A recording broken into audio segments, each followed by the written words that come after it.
Les catholiques ne doivent plus avoir peur des mots. Il leur revient de qualifier d'hérésie la nouvelle fausse religion moderniste qui occulte la religion catholique.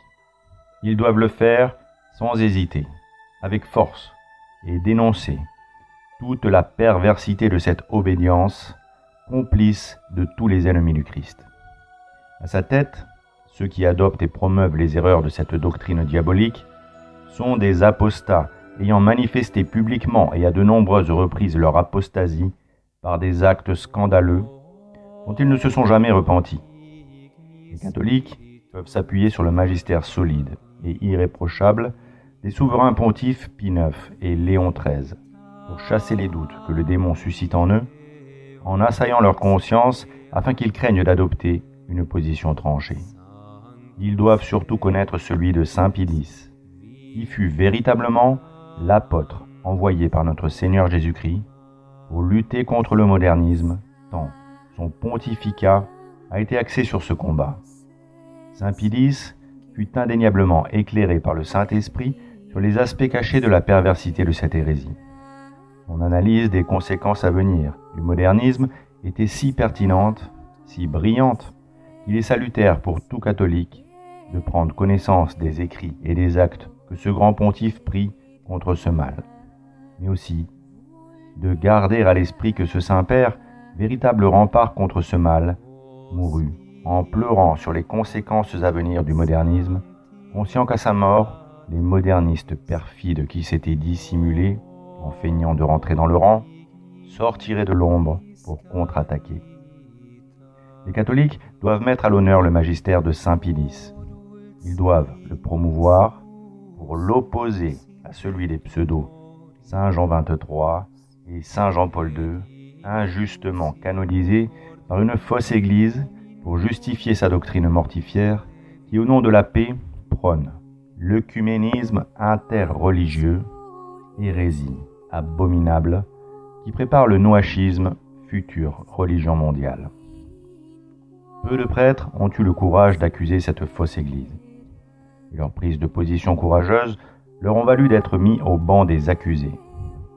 Ils ont souvent été brimés et humiliés par une hiérarchie ecclésiastique lâche. Se souvenant des injustices subies par le Christ, ils le remercièrent pour ces épreuves salutaires envoyées pour fortifier leur foi. Ils restèrent fidèles à la foi catholique, n'hésitant pas à affirmer que les églises du monde entier étaient et sont toujours occupées par des apostats qui provoquent l'abomination de la désolation. Conscients de la malice et de la subtilité des hérésies de Vatican II, ces prêtres ont tourné le dos à la Rome temporelle apostate du Vatican pour rester fidèles à la Rome éternelle de Saint-Pierre, à une époque où très peu de catholiques saisissent l'ampleur du mystère d'iniquité. Ils sont les derniers prêtres catholiques. Ils forment l'ultime bastion des derniers bergers. Cette poignée de prêtres et leurs fidèles représentent aujourd'hui l'Église militante du Christ. Insignifiante par le nombre, immense par la puissance de ses prières et de ses actions de grâce. Ce petit nombre figure les paroles de notre Seigneur Jésus-Christ, selon lesquelles l'enfer ne prévaudra jamais sur l'Église, le corps mystique de notre Seigneur. Hélas, une grande partie des derniers catholiques se rangent derrière des prêtres qui, au lieu d'insister sur le devoir des catholiques, distribuent des bons points en s'octroyant le titre de dernier bastion, les en prêchant un élitisme qui flétrit les cœurs. Ils développent chez leurs fidèles une forme de conformisme religieux basé sur la suffisance. L'Église d'avant Vatican II, ils n'ont conservé que les coutumes surannées qui plaçaient le prêtre en odeur de sainteté pour lui déléguer tout ce qui concerne la religion au sens fort du terme, c'est-à-dire ce qui relie l'homme à Dieu. Et comme ces prêtres n'ont pas le courage de se séparer de la Rome apostate, ils obligent leurs paroissiens à faire taire leur conscience et leurs intelligences en admettant sans broncher des raisonnements assez alambiqués pour reconnaître comme papes les apostats qui se succèdent à Rome depuis 1958, tout en justifiant la désobéissance à cette autorité pontificale, pourtant reconnue par eux.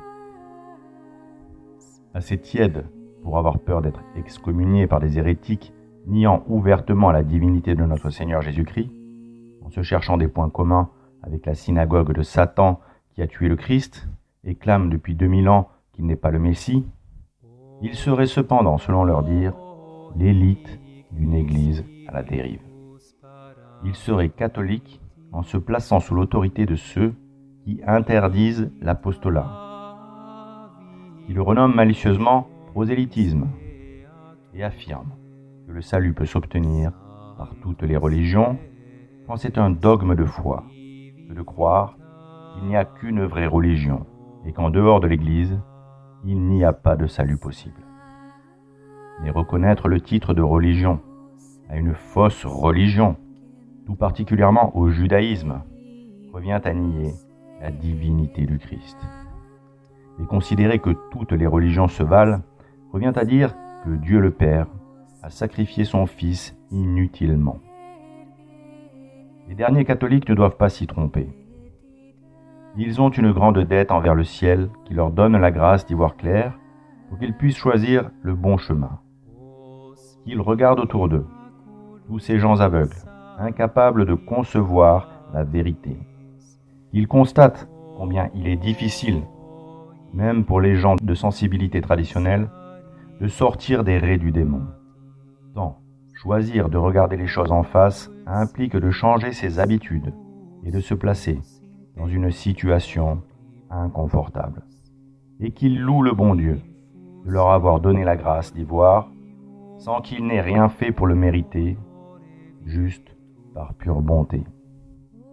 Et qu'ils soient conscients de cette grâce, ils devront en répondre devant le juge céleste. Au moment de comparaître, il leur demandera ce qu'ils auront fait de ce don. Se seront-ils réjouis de comprendre la situation sans pour autant œuvrer, afin que d'autres puissent rejoindre notre Seigneur et se réjouir avec eux? Ou auront-ils fait pénitence pour sauver les pécheurs, pour suivre le Christ? Auront-ils accepté de porter sa croix? Ou se seront-ils contentés de manger à sa table, heureux de côtoyer l'élite du genre humain? Que nous demande notre Seigneur Jésus-Christ en ces temps troubles? Que nous demande-t-il, si ce n'est ce qu'il a toujours demandé en tout temps à ses disciples? Prendre notre croix et le suivre dans un esprit de pénitence et d'apostolat. N'est-ce pas pour cela qu'il nous ouvre les yeux, pour que nous acceptions d'offrir de notre temps, de nos biens, de nos passions, de la reconnaissance du monde, et que nous les placions généreusement sur l'autel pour demander à Dieu d'avoir pitié des pauvres pécheurs et de les attirer à lui. Rappelons-nous que le Christ, après avoir ressuscité Lazare, suscitait l'admiration et la crainte. Nombreux furent ceux qui, devant ce miracle, reconnurent en lui le Messie. Et son entrée triomphale dans Jérusalem, peu de temps après, nous montre combien il était alors aimé de cette foule. Pourtant, les pharisiens, devant ce miracle éclatant, résolurent de le perdre, estimant qu'il menaçait leur pouvoir. Il est très instructif de méditer sur le choix que fit alors la foule. Qui choisit-elle de suivre? Le Christ? Elle savait être le Messie, l'ayant reconnu et acclamé comme tel lors de son entrée triomphale à Jérusalem, ou au contraire, choisit-elle de se ranger derrière l'autorité religieuse corrompue? Nous connaissons tous la réponse, et elle nous pousse à l'humilité, car à chaque péché que nous commettons, nous rejoignons cette foule, capable d'acclamer le Seigneur et de le reconnaître comme le Messie, mais capable aussi, l'instant d'après, de le trahir et de le crucifier. Car ce sont nos péchés qui causent cette crucifixion, nos péchés que seule la passion du Sauveur peut compenser. Et nos péchés d'omission en font partie. Alors, au-delà de ce constat, réfléchissons à la similitude de la situation entre cette foule de circoncis qui, il y a 2000 ans, suivit l'autorité religieuse illégitime, et cette foule de baptisés qui, qui, aujourd'hui, choisit de suivre l'autorité religieuse usurpatrice. Comment, dans notre temps, se comporter comme un digne enfant de Dieu? Quelle est la chose la plus importante? Saint Paul nous l'a enseigné avec force dans sa première épître aux Corinthiens. Et quand j'aurai le don de prophétie, que je pénétrerai tous les mystères, et que j'aurai une parfaite science de toutes choses, quand j'aurai encore toute la foi possible, jusqu'à transporter les montagnes, si je n'ai pas la charité, je ne suis rien. La charité surpasse la foi. La meilleure preuve en est que les démons croient, et jusqu'à en trembler. Mais en sont-ils sauvés pour autant? Non. Bien évidemment, car sans la charité, la foi n'est rien. Sans les œuvres, la foi ne suffit pas pour être sauvée. Or, la foi de l'Église post-Vatican II n'est qu'une foi informe, dépourvue de charité. Ses œuvres sont mauvaises, stériles, et portent en elles la malédiction divine. Un grand nombre de prêtres reconnaissent d'ailleurs un décalage entre la doctrine traditionnellement enseignée par l'Église catholique et le poison diffusé par Vatican II. Et pour eux, l'autorité supérieure de l'Église a donc tort. Le pape se tromperait. Il enseignerait et encouragerait l'hérésie. Comme si cela était possible, comme si une telle explication avait un sens. C'est totalement diabolique. C'est le fruit d'un aveuglement diabolique. Car le pire dans cette situation, c'est qu'en plus, ils affirment qu'il faut reconnaître l'autorité de ces papes qui se trompent, mais sans s'y soumettre, arguant que si l'on n'est pas d'accord avec le pape qui peut se tromper, il s'agit tout de même de l'autorité pontificale, et que l'obéissance est extrêmement importante dans les ordres, ce qui a de quoi nous faire perdre notre latin. Il est évident qu'ils prennent le problème à l'envers, car s'agissant de l'autorité de l'Église, elle ne peut ni se tromper, ni nous tromper. Le pape, en matière de foi et de mœurs, ne peut enseigner d'erreur, étant assisté par le Saint-Esprit, qui rend son magistère infaillible.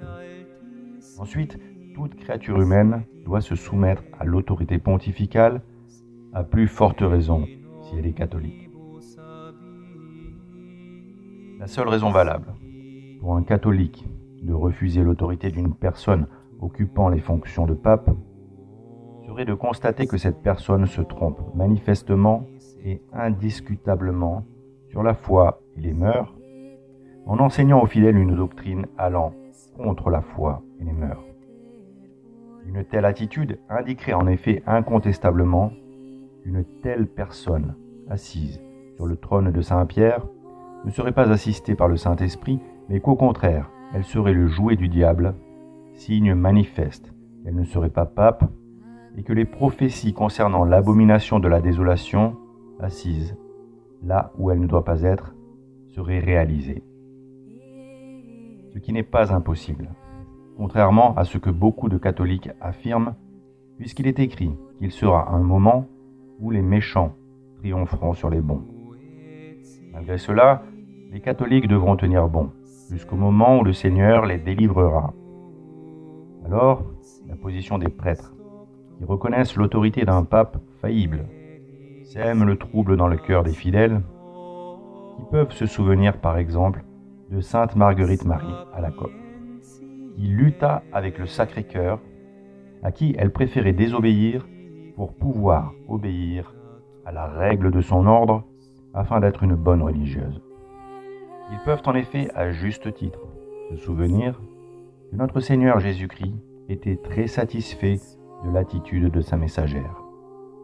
Il lui déclara à ce propos que l'obéissance à la règle était essentielle pour les religieuses et qu'il s'adapterait à cette obéissance. Apprendre. Je ne me tiens point offensé de tous ces combats et oppositions que tu me fais par obéissance, pour laquelle j'ai donné ma vie. Mais je veux apprendre. Je suis le maître absolu de mes dons et de mes créatures, et que rien ne pourra m'empêcher d'accomplir mes desseins. C'est pourquoi je veux non seulement que tu fasses ce que tes supérieurs te diront, Et encore, que tu ne fasses rien de tout ce que je t'ordonnerai sans leur consentement. Car j'aime l'obéissance, et sans elle, on ne peut me plaire. Puis, le Sacré-Cœur donna aussi ce précieux conseil à cette âme privilégiée. Ne fais rien sans l'approbation de ceux qui te conduisent, afin qu'ayant l'autorité de l'obéissance, ils ne puissent te tromper, car il, Satan, n'a point de pouvoir sur les obéissants. Alors, effectivement, il faut tenir compte de ces réflexions de notre Seigneur. Et on peut comprendre que le clergé soit frileux quand il s'agit de désobéir à la hiérarchie. Mais il faut avant toute chose se rappeler que Sainte Marguerite Marie ne pouvait avoir aucun doute sur le bien fondé de son obéissance, parce que l'autorité à laquelle elle devait obéir était totalement légitime, n'enseignant ni ne promouvant aucune hérésie.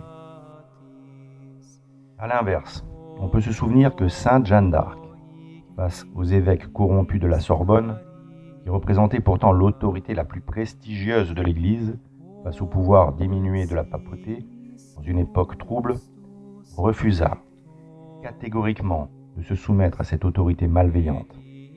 Elle refusa de porter une robe, sachant que ses gardiens attenteraient à sa pudeur, et elle refusa aussi de répondre à certaines de leurs questions indiscrètes. Ainsi, dans un cas comme dans l'autre, il fallut beaucoup de courage à ces saintes pour refuser d'obéir à l'autorité. Mais elles le firent avec discernement.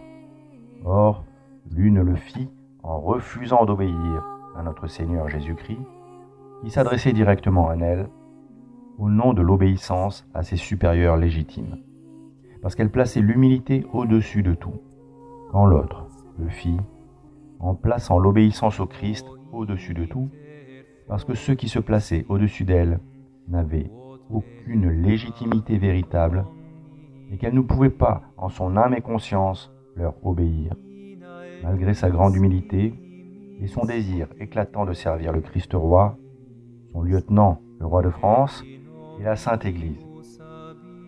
On retiendra que les juges de Sainte Jeanne d'Arc, pour satisfaire les intérêts humains illégitimes, osèrent condamner une jeune fille innocente, et qu'ils justifièrent ce crime odieux, criant vengeance au plus haut des cieux, au nom de la Sainte Église catholique, alors qu'ils ont bafoué les lois, les règles et l'esprit. De même, les membres de la contre-Église post-Vatican II condamnent aux flammes de l'enfer tous ceux qu'ils confortent dans l'hérésie, le schisme et le péché en utilisant l'autorité de la Sainte Église catholique qu'ils usurpent. Alors certes, l'obéissance est particulièrement importante pour tous les catholiques. Mais en aucun cas, elle ne justifie d'adopter un comportement allant à l'encontre de la charité. L'obéissance ne doit pas justifier l'incohérence. Elle ne doit pas être utilisée comme moyen de pression pour faire adopter aux fidèles une erreur d'appréciation. L'obéissance à une hiérarchie corrompue n'a jamais été un devoir. Saint Michel Archange nous l'a montré dès qu'il s'est dressé contre Lucifer. L'obéissance peut être au-dessus de la raison, au-dessus de la critique, au-dessus de beaucoup de choses, si elle est fondée sur l'humilité. Elle relève du devoir pour les catholiques, devoir sur lequel a insisté saint Paul, mais elle ne peut en aucun cas justifier la lâcheté ou le respect humain. Elle ne doit pas être placée au-dessus de la charité, car les catholiques ont le devoir d'aimer et d'adorer parfaitement Dieu. Or, le respect du premier commandement implique d'anathémiser ceux qui professent des hérésies et se conduisent en exterminateurs alors qu'ils ont reçu le rôle de pasteurs d'âmes. Le respect du premier commandement implique au minimum de ne pas obéir aveuglement à une autorité douteuse et de s'opposer fermement à une autorité usurpatrice et illégitime.